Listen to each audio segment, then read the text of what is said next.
Il existe deux types de masques dans Moho, les masques de forme et les masques de calque.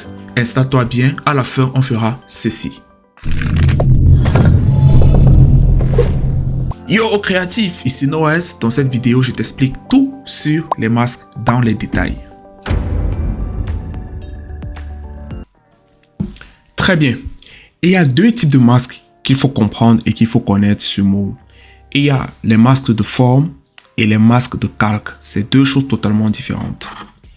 Lorsque je regarde ceci, le modèle final, j'ai utilisé les deux types de modèles, notamment le modèle de calque et le modèle de forme, pour pouvoir réaliser cela. Les masques. J'ai utilisé les masques de calque et les masques de forme pour pouvoir réaliser cela. Donc, si je fais un petit breakdown de ce qui a été fait, on observe déjà que premièrement, lorsque je viens sur mon personnage, je clique là. Voilà. Je me rends compte que si par exemple, je déplace ça, on se rend compte que ça efface, ça masque, ça efface. Avec ce petit effet de bulle là, on peut bien voir, c'est ici sur la droite. Voilà, avec ce petit effet de bulle là. Donc ça c'est un effet, c'est lié plus au masque de forme. Voilà, donc même chose ici. Donc là c'est l'assemblage de deux éléments qui permet d'avoir cette forme assez imbriquée de façon, en fait, qui donne cet effet un peu liquide. Voilà. Donc c'est ce qui est important de savoir. Par contre, lorsqu'il y a la transition, on quitte par exemple de ça à ça, on se rend compte que c'est comme si ça passe à l'intérieur d'un masque pour se retrouver de l'autre côté. À ce niveau, c'est au niveau des masques de calque que tout se joue. C'est ici que tout se joue avec le masque. Donc là, on voit le masque là en question.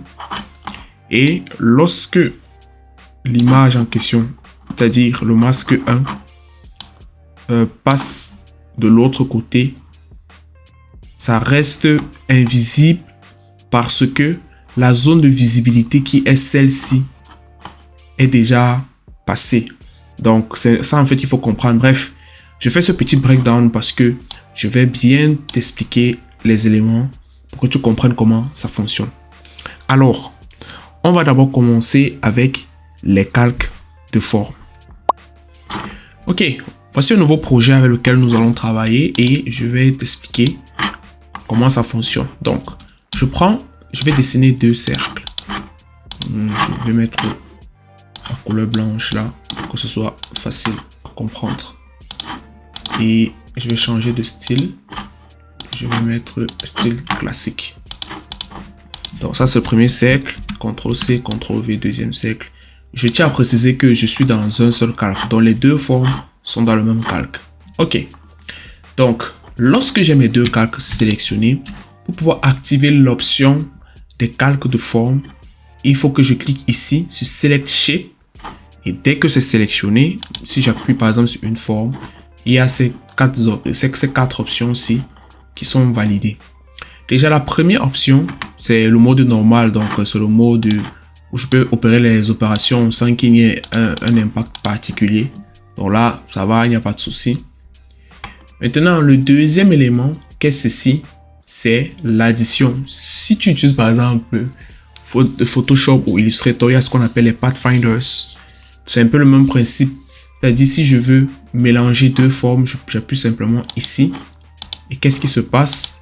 Bon, tu vas te dire, mais rien ne s'est passé. J'ai appuyé, mais rien ne s'est passé. En fait, rien ne s'est passé. Pourquoi? Parce que la forme-ci est en dessous de la forme avec laquelle ça doit être mélangé. Or, pour que l'opération se produise, il faudrait plutôt que la forme soit au-dessus. Parce que actuellement, comme il n'y a rien en dessous de cette forme, logiquement, il n'y aura pas d'effet. Par contre, si cette forme est au-dessus de celle-ci, alors l'effet sera appliqué. Et comment donc faire pour pouvoir changer l'ordre d'orientation ou bien l'ordre de superposition des calques? Il suffit simplement d'appuyer sur la touche des directions. Donc, j'appuie sur la direction flèche haut. Flèche haut, c'est pour faire monter. Flèche bas, c'est pour faire descendre. Donc, flèche haut. Quand j'appuie flèche haut, qu'est-ce que je vois? Tu vois que les deux formes se sont combinées. Donc si je reviens à la forme normale, voilà ce que ça donne de façon normale. Bon, peut-être il faut que je vais séparer les deux pour que tu vois bien. Voilà. Donc ici,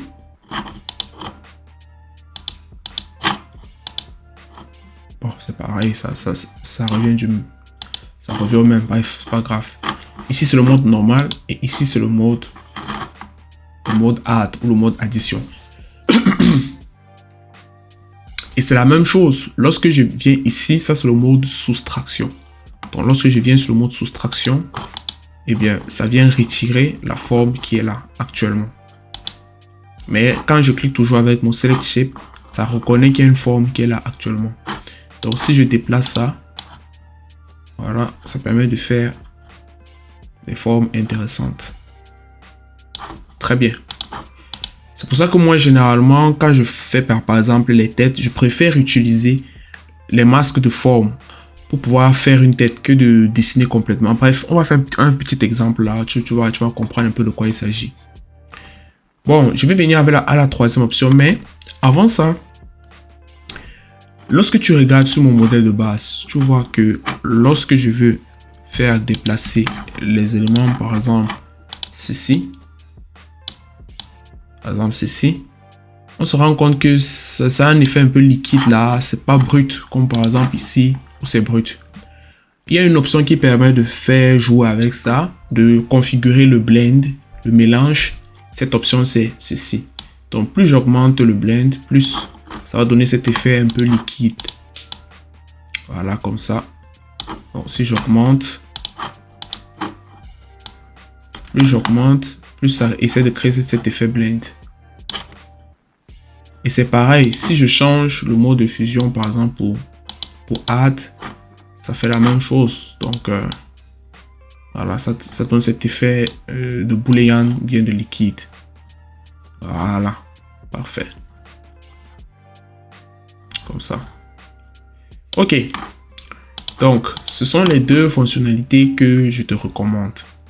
Maintenant, je t'ai parlé de la troisième fonctionnalité. La troisième fonctionnalité, c'est un peu la quatrième. Bon, troisième si je considère que ceci, le mode normal, c'est le mode par défaut, peut-être je ne considère pas donc. Bref, la dernière option, ça permet de faire, par exemple, ce qu'on appelle les masques d'écrêtage. Si tu utilises Photoshop, Illustrator et tout le reste. Le masque d'écrêtage, c'est quoi? C'est imbriquer une forme dans une autre. En l'occurrence, ici, lorsque j'ai mes deux formes et je vais imbriquer la forme de gauche dans la forme de droite, bon, supposons que les couleurs soient différentes, bon, je désactive l'option. Voilà, donc j'ai un blanc et j'ai un noir. Pour imbriquer les deux, je viens ici, j'appuie sur Clip. Et qu'est-ce que je remarque? Je remarque que le blanc est à l'intérieur du noir, donc, et à l'intérieur du rouge. Donc le rouge est le masque du blanc. Aussi simple que ça. Et donc, tu constates bien que lorsque tu utilises cette option, pardon, il n'y a pas le blend activé. Voilà, parce que tout se passe à l'intérieur. Petite précision. Si, par exemple, je te pose une question, hein, à toi de me donner la réponse si tu as bien compris. Si peut-être, voici mes deux formes. Si je veux imbriquer celle-ci à l'intérieur du rouge et j'appuie là, à ton avis, pourquoi ça disparaît et pourquoi ça n'apparaît pas à l'intérieur? Parce que même si je veux, je déplace, ça n'apparaît pas. Si tu as bien compris les explications du début, tu vas comprendre de quoi il s'agit. Je te laisse 5 secondes. 1, 2, 3, 4, 5. C'est tout simplement parce que ceci est en dessous de l'autre. Voilà, c'est tout simplement ça. Parce que ceci est en dessous de l'autre. Donc, pour pouvoir pallier à ce problème, on utilise les flèches au bas pour pouvoir remettre de l'ordre. Donc là, actuellement, j'ai remis au-dessus, comme vous voyez. Et puis, si j'appuie, voilà. C'est simple que ça. Donc, ça, c'est tout ce qu'il faut à savoir sur les masques de forme. Et c'est la même chose que j'ai appliqué là. De toutes les façons, le lien du projet est en description. Tu pourras prendre le temps d'analyser Donc, lorsqu'on regarde ici, on se rend compte que pour faire la tête, comme je le disais tantôt, j'ai utilisé deux formes. Au lieu de dessiner tout dans l'ensemble, j'ai juste utilisé deux formes. La forme ci et la forme ci. Voilà, donc j'ai utilisé ces deux formes. Et lorsque j'ai utilisé ces deux formes, j'ai utilisé le add et j'ai mis le blend à 100%. Donc si peut-être je mets le blend à 0%, regarde ce qui va se passer lorsque je vais déplacer. Tu vois. Attends.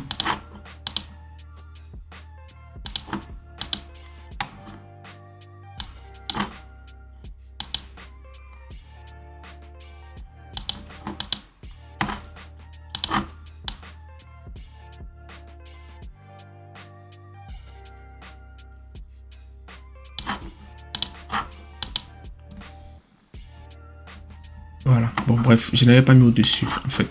Il fallait que mettre au-dessus. Donc, par exemple, tu vois, il n'y a rien. J'ai mis à 0. Tu vois que si je déplace, ça ne fait pas l'effet. Par contre, si je viens là, j'augmente le blend. Qu'est-ce que tu remarques? Tu remarques que ça devient de plus en plus fluide. Et là, maintenant, si je déplace, ça donne cet effet. Donc ça m'évite d'avoir, de dessiner le visage avec le pinceau, bien la plume. Je peux simplement faire ça. Par exemple, si je viens là, que de dessiner, par exemple, le visage de cette façon-ci. Je vais créer un nouveau calque de cette façon-ci.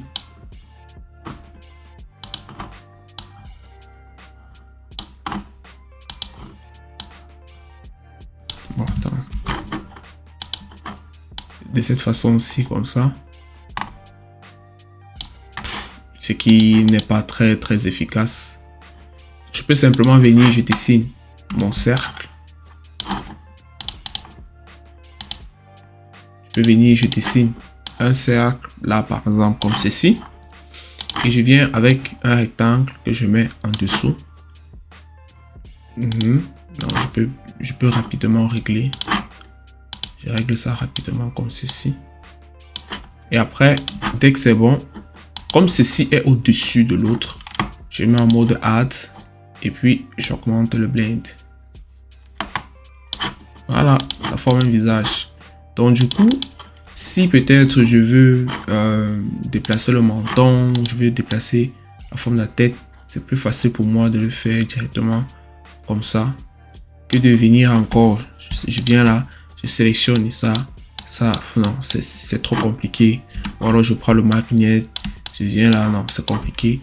Or ici, il me suffit simplement de venir déplacer, même si je déplace seulement un seul point. Tout est toujours uniforme. C'est le même principe que j'ai appliqué ici pour pouvoir faire. Maintenant, si peut-être je veux retirer une partie, je peux simplement venir là, aller hop là. Je prends là et puis je mets ça en mode soustraction. Je mets ça en mode blend, soustraction, blend. Si je veux, et puis si je fais ça comme ça, voilà le personnage qui parle avec la bouche ouverte sur le côté, vue de profil.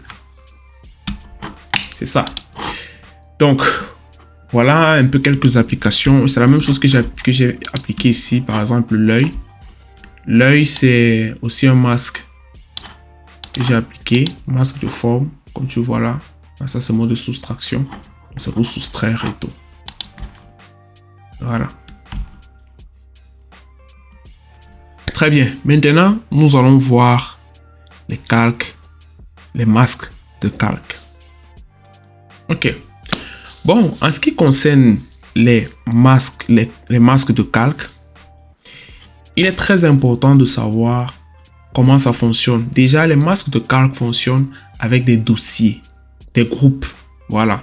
Donc, si j'ai mon calque là, par exemple, et que je veux pouvoir avoir accès à ces fonctionnalités de masque de calque, il me suffit de mettre ça dans un groupe. Moi, j'ai configuré raccourci CTRL-G, ça ne vient pas par défaut. Mais tu peux venir ici, et tu viens groupe with selection, et là, tu as ton dossier qui est dans un, tu as ton calque qui est dans un groupe. Voilà, donc je peux appeler ce groupe masque. Et à l'intérieur, je peux mettre autant de calques ou bien de fichiers que je veux. Donc, nous, on va se limiter à 2 fichiers, 2 calques, 2 vecteurs calque. Donc, je vais prendre un premier vecteur calque qui sera celui-ci. Et je vais prendre un deuxième vecteur calque qui sera celui-ci. Bon, je vais plus changer de couleur. Très bien.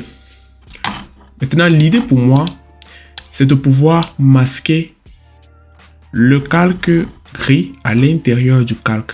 Bon. En l'occurrence, l'ovale dans le carré. Pour activer la fonction de calque, de masque de calque, maintenant, pardon, je viens sur le groupe en question, je double-clique. Lorsque je double-clique, je me rends compte qu'il y a le volet masking qui est activé. Je viens sur le volet masking et dans le groupe masque, il y a plusieurs options. L'option qui est affichée de base, c'est l'option No Masking in this group pour dire qu'il n'y a pas de masque dans ce groupe.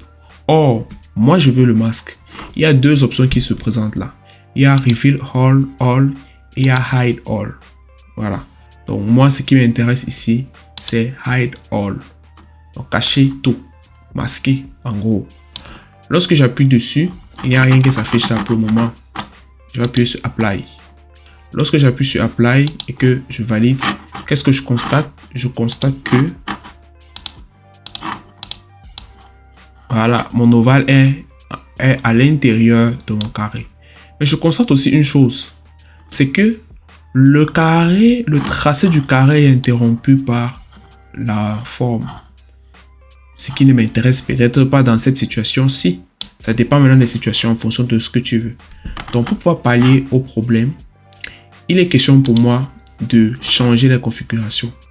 Mais lorsque je regarde également, je me rends compte qu'il y a un autre changement qui s'est produit. Il y a ces petites icônes-ci qui ont commencé à apparaître sur les calques. Donc notamment, on a ce petit plus et on a cette petite forme-ci. Le petit plus, c'est pour dire que en fait, tous les éléments auront comme masque celui-ci. C'est pour ça qu'il y a le petit plus.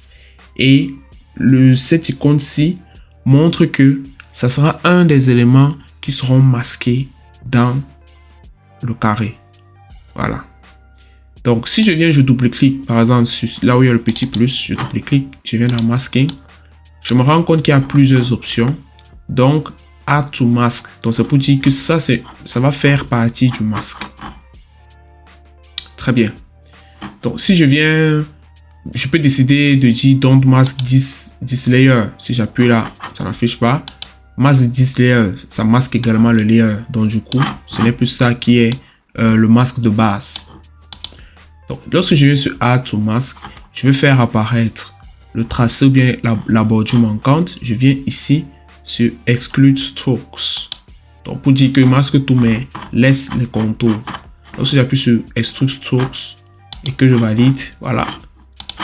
J'ai mon ovale qui est à l'intérieur de mon carré sans souci. Très bien. Maintenant, si également je veux faire je peux double-cliquer sur mon ovale et j'ai également droit à ces mêmes options. Et ces options également jouent presque le même rôle que ceux dans les masques de forme, notamment ajouter au masque, soustraire au masque, ainsi de suite, ainsi de suite. Bon, c'est vrai que ici, on ne va peut-être pas tout voir, mais je t'explique juste comment ça fonctionne. Supposons maintenant que je vais créer une troisième forme. Si je crée une troisième forme, automatiquement, de façon automatique, si je dessine un cercle, ça ne s'affiche pas. Pourquoi? Parce que de façon native, tous les nouveaux calques seront masqués à l'intérieur du carré parce que j'ai configuré que le carré soit mon masque de base. Donc du coup, si je déplace là, rien ne s'affiche. Mais lorsque je viens à l'intérieur, ça s'affiche. Supposons que je suis dans une situation où je veux faire apparaître uniquement le nouveau ovale-ci que je viens de créer, mais que je vais laisser les autres masqués. Pour résoudre ce problème, c'est simple, je double-clique ici. On voit déjà une première option.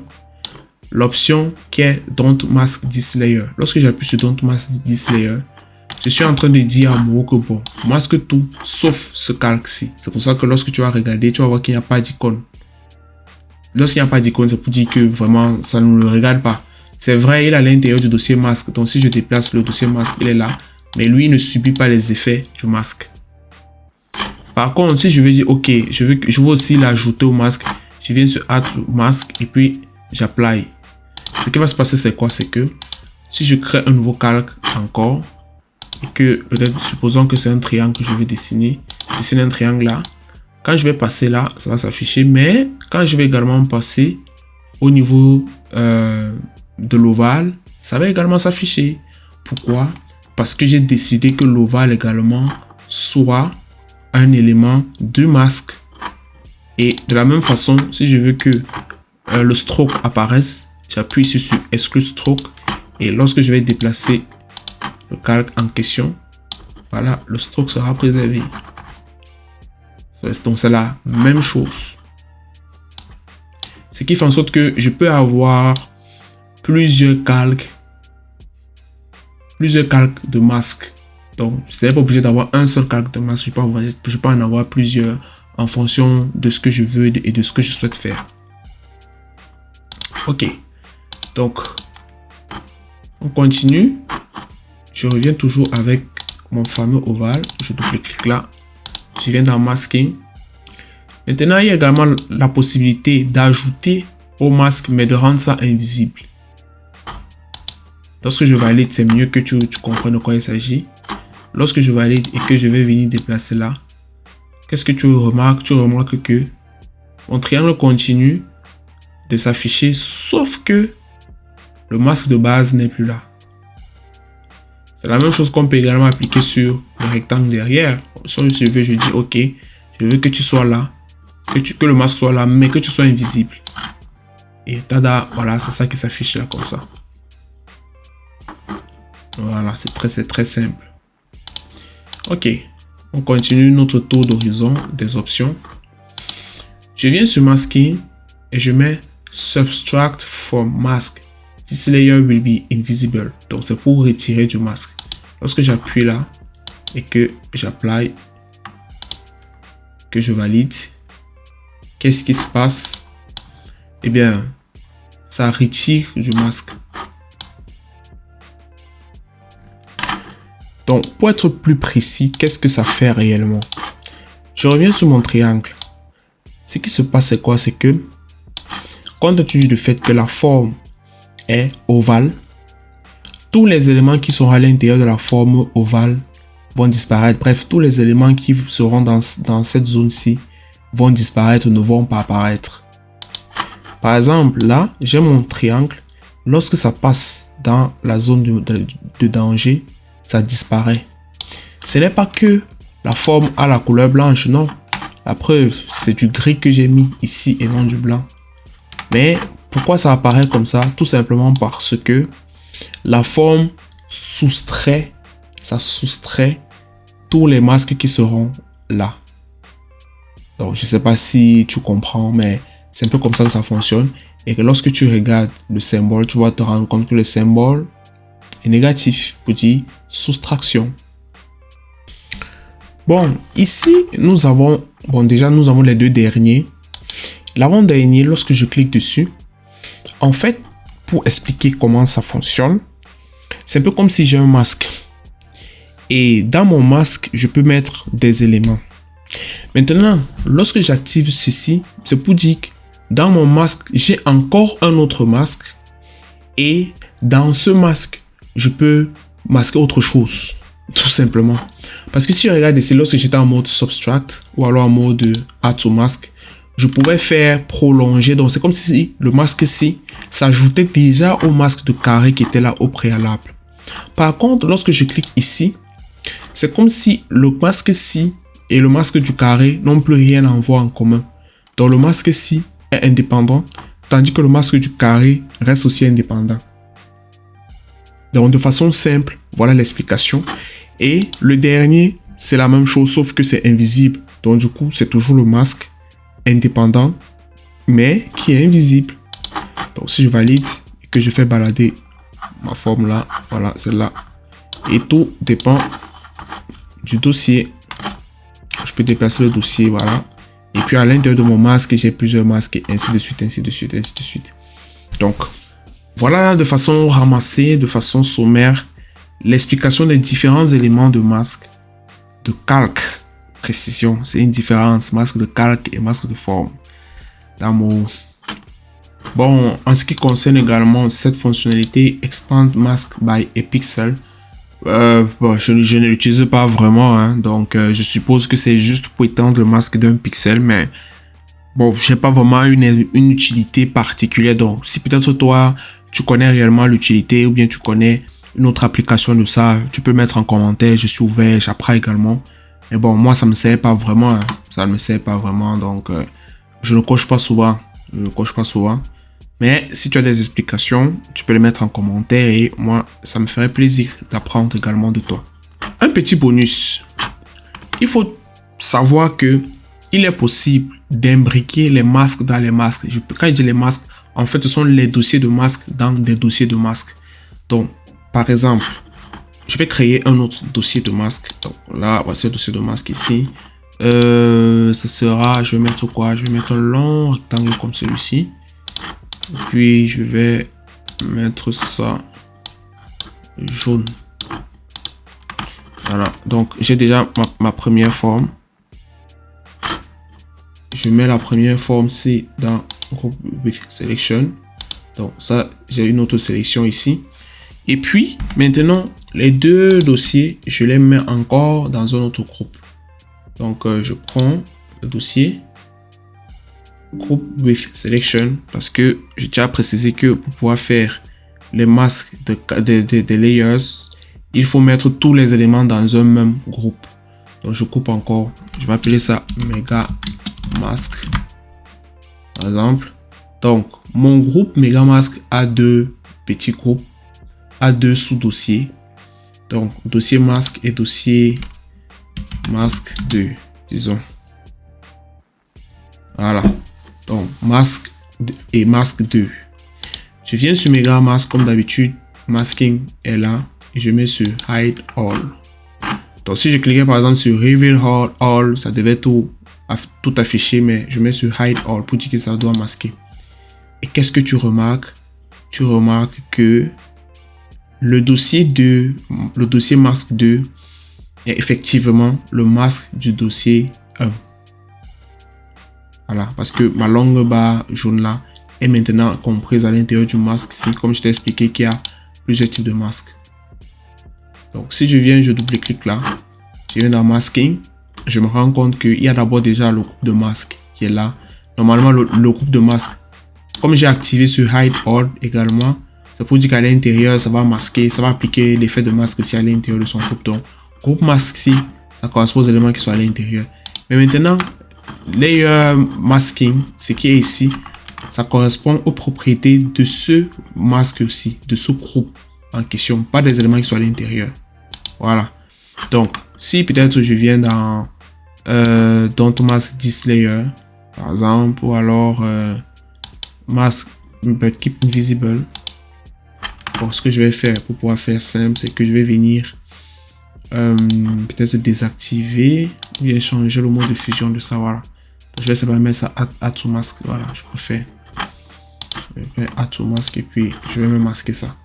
Donc, qu'est-ce que je remarque? Je remarque que ma longue barre jaune est uniquement compris en termes de visibilité dans le dossier masque ici, plus bas. C'est simple que ça. Donc, ce qui fait quoi? Ce qui fait en sorte que je peux venir changer le mode de masque. Donc, je peux mettre ça Mask But Keep Invisible. C'est vrai aussi que lorsque c'est un dossier, il y a souvent un peu quelques petites manipulations. Donc, il faut seulement manipuler, essayer de voir ce qui peut marcher en fonction des attentes. Voilà, parce qu'il y a certains éléments qui ne marchent peut-être pas très bien. Mais c'est très important quand même de comprendre que c'est possible de faire les masques dans les masques, de faire des groupes de masques dans des groupes de masques. C'est très important à comprendre et c'est justement ce que j'ai utilisé de l'autre côté. Donc, c'était la dernière notion que je voulais apprendre. Et puis, on va revenir sur le projet, faire un petit breakdown pour que tu comprennes réellement comment est-ce qu'on a utilisé également cette notion-ci pour pouvoir faire l'animation en question. Ok, de retour, lorsque je viens déjà là, je vois qu'il y a masque 1 et masque 2. Voilà. Donc, il est important aussi de savoir que on peut mélanger à la fois les masques, les dossiers. Par exemple, là. Par exemple, ici. Tu vois, masque 1. Je double-clique sur masque 1. La masking, tout est hide all. Donc, c'est pour dire que tous les éléments seront masqués. Et la base du masque sera le masque BG. Voici le masque BG. Et le masque BG, c'est quoi? C'est cette forme-ci. Donc, ça veut dire quoi? Ça veut dire tous les éléments-ci, notamment la capuche et masque et le dossier, le groupe masque un visage, vont dépendre de cette forme-ci. Ça veut dire que si je déplace la forme-ci, ça masque tout. C'est simple que ça. Si je déplace ça, ça masque tout. Et effectivement, ça prouve que on peut à la fois mélanger des vector layers, des groupes layers, des Vitruvian layers, bref, peu importe les types de layers à l'intérieur des dossiers. Donc là, c'est un dossier dans un dossier, tout simplement. Voilà, donc c'est ce que j'ai fait. Et à l'intérieur du dossier masque 1, voilà, donc lorsque je clique dessus, c'est hide all, effectivement, et masque 10 layer. Voilà. Donc il y a également tous les autres éléments. Et la base de ça, c'est visage qui est add to mask. Ce qui fait en sorte que, visage ici en question est constitué des masques de forme que je t'ai montré au préalable. Donc notamment, voilà, les deux éléments-ci, le add et puis l'œil et tout le reste. Voilà, c'est très important à comprendre qu'on peut mélanger tous ces éléments-là pour pouvoir avoir ça. Et c'est la même chose que j'ai appliqué pour l'autre masque, le masque 2. Donc, c'est un masque, mais ici, compte tenu du fait que je n'ai pas créé un dossier, donc j'ai simplement mis ça. Et une précision qui est très importante, c'est que par exemple, voici des cheveux, mais compte tenu du fait que je ne voulais pas que les cheveux soient à l'intérieur du masque, de la forme du visage, je suis simplement venu au niveau des cheveux et j'ai activé la fonction Don't Mask This Layer, tout simplement. Donc du coup, les cheveux n'apparaissent pas. Et voilà, ça facilite le processus. Même le background également n'apparaît pas. Parce que j'ai désactivé la fonctionnalité Mask This Layer. Donc j'ai mis ça en mode Don't Mask This Layer. Et voilà. Donc lorsque j'appuie sur la touche de lecture, ça s'affiche. Bon, l'œil se décale un peu parce que j'ai fait quelques petites manipulations par mégarde.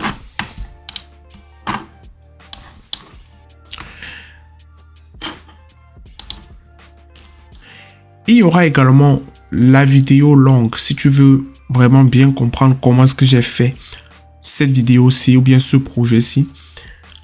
Il y aura une vidéo ou bien il y a une vidéo, je sais pas si je vais la poster avant cette vidéo. Bref, tu verras bien sur ma chaîne Timelapse où je vais partager tout le processus de comment je fais cette vidéo pour avoir ce rendu. Ça sera en accéléré, donc du coup tu pourras prendre le temps de voir, d'analyser et tout. Là j'ai juste fait un breakdown. Tu pourras télécharger le fichier si tu veux vraiment davantage t'intéresser, comprendre comment ça fonctionne. Donc voilà, je mets tout à ta disposition. À toi de voir. Merci d'être arrivé jusqu'à ce niveau. J'espère que cela t'a plu. Si tu es arrivé jusque-là, mets en commentaire tout simplement masque. Je t'invite également à me rejoindre sur mon compte Instagram, mon nouveau compte Instagram. Voilà, tu pourras me follow là-bas. Ainsi que me rejoindre dans mon canal Telegram où je partage beaucoup plus de choses. Je partage des actualités, je partage des innovations, bref, des informations que peut-être je ne vais pas partager sur YouTube. Il y a également les fichiers sources là-bas, les liens vers les fichiers sources. Et il y a ce fichier source, le fichier source de ce projet, pardon, qui est disponible dans le lien Telegram. Et enfin, je t'invite à t'abonner, à liker, à partager si ce genre de contenu autour de l'animation et du motion design t'intéresse. Et quant à moi, je te laisse avec ces autres vidéos pour que tu continues d'apprendre. Et voilà, ça me fait plaisir, c'est cadeau. Alors, c'était Noël. Yo, créatif.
Nous sommes déjà en fin d'année et j'aimerais au moins atteindre